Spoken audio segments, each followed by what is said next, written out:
The Democrats just took another gut punch, and this one's going to sting. A handful of them finally caving and agreeing to reopen the government with nothing more than a promise to vote on healthcare in December. Now, if all goes as planned, if the Senate gets the final tally, if the House is able to get the votes, it will then move to the president's desk for a signature. So the government shutdown could end by the end of this week. Now, Chuck Schumer, he might as well grab a box and start packing his bags because his own party is furious that the government is about to reopen. You would think they'd be celebrating the good news, paychecks returning, SNAP benefits flowing again, but no. Instead, they're throwing a full-blown temper tantrum, all because they lost to Donald Trump. And if you want a masterclass in owning your moment, look no further than ABC, where Treasury Secretary Scott Besson, he just served one of the most savage mic drops I have ever seen. George Stephanopoulos tried to go head-to-head with him, only to watch Besson hit back with receipts, facts, and logic that was so sharp it could cut through glass. George, he spent the whole time desperately trying to talk over him so viewers wouldn't hear the punches landing. This is must-see TV, the kind of moment that makes you want to rewind and watch again. Plus, there's a Pelosi 2.0 alert. I'll explain a little later in the show. As always, make sure you like the video and subscribe because this is just the start of a week full of stories just like this. Bear with me, I am a little sleep deprived, have not slept. My daughter was up all night with the stomach flu.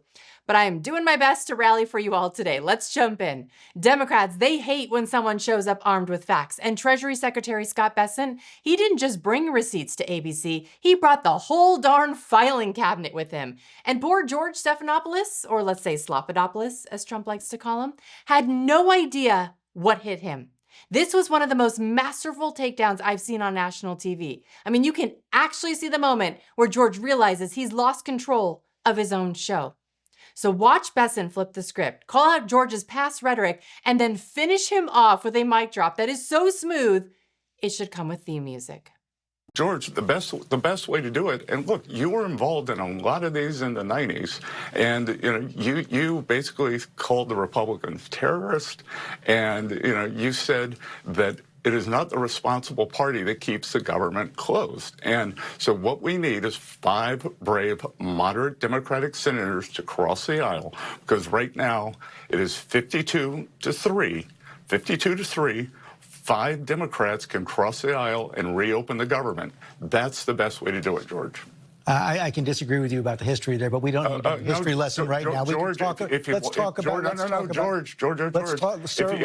what's happening right now. If you want, I've got all your quotes here. I've got all your quotes here, George. I'm sure you do. But let's talk about the situation right now. Read your book. So you got one purchase on Amazon this week, and that's very much what you said.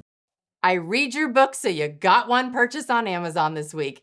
That is savage. That is how it's done. It's brilliant. This is why Americans are tuning out the legacy media, because they're not journalists anymore. They're hall monitors for the Democratic Party.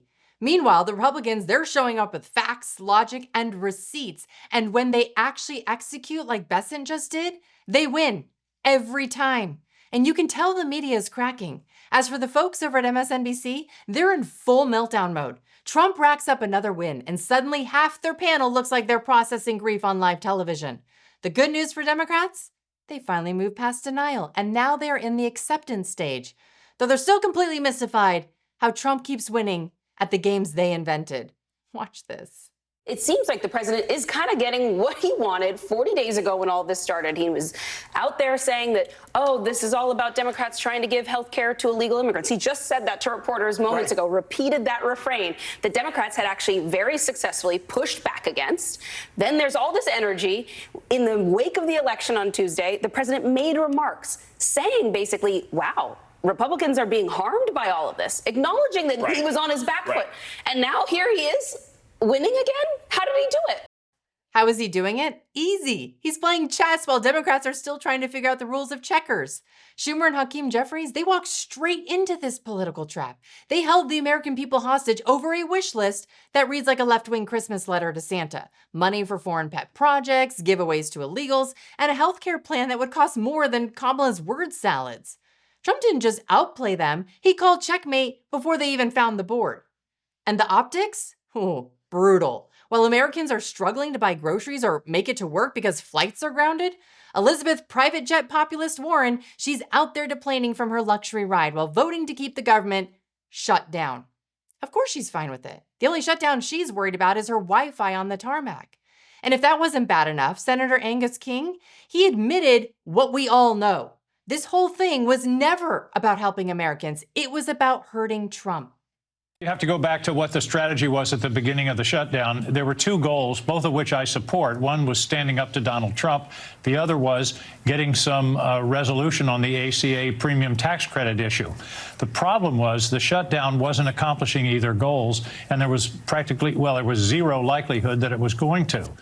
So Democrats dragged the entire country through misery, not to help Americans, but to hurt Trump. And all the while, they knew he wasn't budging an inch? Even Joe Scarborough finally said the quiet part out loud. It was all a stunt to change the headlines. They took crime off the front page of every newspaper. That was the story, and they turned it into health care.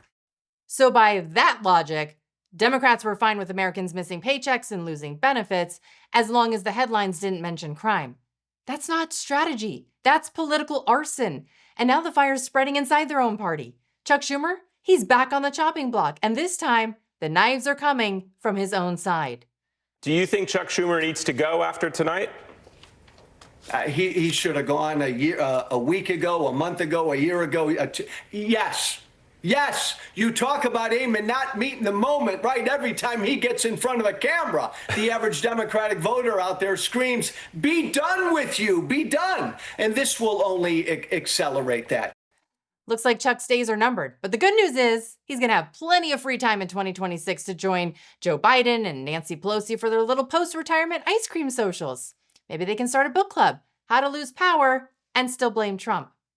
And speaking of the Pelosi dynasty, brace yourself. Nancy's daughter is officially running for California State Senator. God help us all. Watch this. Hi, I'm Christine Pelosi, attorney, author, advocate, the chairperson of the California Democratic Party Women's Caucus, wife, mom, and today a candidate for California State Senate. I'm running to represent you, San Francisco, in Sacramento, fighting for consumer rights, women's rights, gun violence survivors, immigrants, and our most vulnerable communities against the threat we face.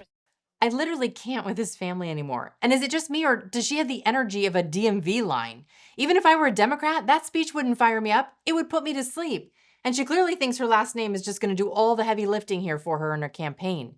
Well, newsflash, Pelosi might open a few donor doors in San Francisco, but for the rest of America, it's basically political kryptonite. Now, speaking of California royalty, guess who's back making headlines? Gavin Gaslight Newsom. He is currently visiting Brazil and doing what he does best, lying to people with confidence. Even though investigators confirmed the Palisades fire was started by arsonists, Newsom's out there spinning it again as another climate change catastrophe. We're on the tip of the spear of climate change, simultaneous droughts and simultaneous floods. The hots are getting a lot hotter, the dries drier. You saw one of the most devastating wildfires in American history in the middle of winter in Los Angeles in January. 100-mile-an-hour winds attached to fire. And he conveniently forgets to mention there was no water in the hydrants and no water in the reservoirs. And apparently, no truth in his talking points. I mean, honestly, the arsonists were taking better notes than he was. And yet, here he is lecturing about lying politicians. Somebody cue the irony alarm. I've been waiting to use this clip again, and it didn't take long. Nothing I dislike more than the politician that sits there and lies to you. And we all just sit there rolling our eyes going, give me a break. No, Gavin, give me a break. You just described yourself. The American people are a lot smarter than Democrats give them credit for. I mean, they're seeing through this act, the fake compassion, the gaslighting, the double standards, and they're realizing something else too. The left doesn't just disagree with you anymore. They despise you if you don't fall in line. Just listen to RFK Jr.'s wife, Cheryl Hines. She was on Bill Maher recently describing how differently the two sides have treated her and her husband, Bobby. The Republicans have been very kind to me from the beginning. Even from the beginning when Bobby was running as a Democrat, they weren't mean. No. And they never have been. No. And I can't say that for the Democrats. I agree. And It's sad because it's not the Democrats we grew up with. Right, yeah. And that's the difference that people don't, I think, see. They're like, why did you turn on the Democrats? Well, first of all, I didn't. Like I said, we voted for the same person. But I'm not going to pretend I don't notice how different they are, how mean they've become. So that's the reality check from someone who's actually seen both sides. I mean, today's Democratic Party isn't about debate or dialogue. It's about control, conformity, and cruelty. And speaking of media and bias, did you hear that the head of the BBC and their top news boss just resigned over the weekend? And get this, it wasn't over a typo or a misquote. No, they got caught doctoring a Donald Trump speech. Here are the two. We have Director General Tim Davie and Head of News Deborah Turness. Now, it turns out a leaked internal BBC memo suggested the Panorama documentary, they edited two parts of the U.S. president's speech together, so he appeared to explicitly encourage the Capitol Hill riot of January 2021. Turns out they cut out the part where Trump told his supporters they should peacefully and patriotically make their voices heard. I don't know. Little detail seems somewhat important. But instead, they stitched together a version that made him sound like he was rallying his troops for battle. Here's the version the BBC put out. Watch how they sneak in the crowd shot between the sentences. We're going to walk down to the Capitol, and I'll be there with you, and we fight. We fight like hell. Now, here's what he actually said, the unedited version. We're going to walk down to the Capitol, and we're going to cheer on our brave senators and congressmen and women. Imagine someone in the media somewhere saying, this would be much more dramatic if we cut out the peaceful part. Yeah, that's not journalism. That's fan fiction. And now Davie and Turness, they have both packed up their offices and started their holiday vacation a little earlier than they expected. Davie said he's taking ultimate responsibility. Translation, I got caught. Turness says she's stepping down because the scandal was damaging the BBC's reputation, which, let's be honest, it was already hanging by a thread after their Gaza documentary narrator turned out to have ties to Hamas. But she insists the BBC isn't institutionally biased. Sure. And CNN? They're just a cooking channel, right? Here's Turness responding to this today. I stepped down over the weekend because the buck stops with me. But I'd like to make one thing very clear. BBC News is not institutionally biased. That's why it's the world's most trusted news provider. Is there institutional bias at the BBC? There is no institutional bias. Mistakes are made, but there's no institutional bias. But why weren't the mistakes dealt with on Trump, on anti-Semitism, on women's rights? I'm sure that story will emerge, but for now I'm going to go in and see our teams. Do you think Right, the world's most trusted news provider, if you ignore the part where they selectively edit reality, hire a Hamas sympathizer, and then act shocked when people notice. They don't report stories, they curate narratives. And when they get caught, suddenly everyone's on holiday. Turness saying that the buck stops with her while resigning the same weekend, I mean, that's not leadership. That's like claiming you put out the fire right after you toss the match. The BBC keeps insisting there's no bias, but at this point, that's like a fish denying that it lives in water.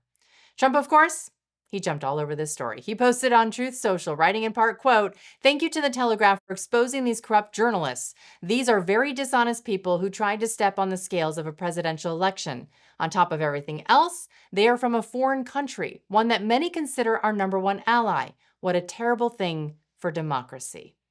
And get this, Davie and the BBC chairman, they were warned about the doctored footage months ago, but they decided to stay quiet. So much for transparency from the world's most trusted news source. Now, if you're not going to get good news from them, that's why you're here, right? That's why I appreciate you tuning in and relying on me for real unfiltered reporting that actually tells the truth. And speaking of people who won't be honest with you, coming up next, Zohran Mamdani, a politician who broke nearly every campaign promise, is now asking the American people for money. You won't believe how he went from promises to panhandling. Go ahead, click on that video you see now on your screen and have a great rest of your day. Thanks everybody for stopping by. Glad to have you with me today.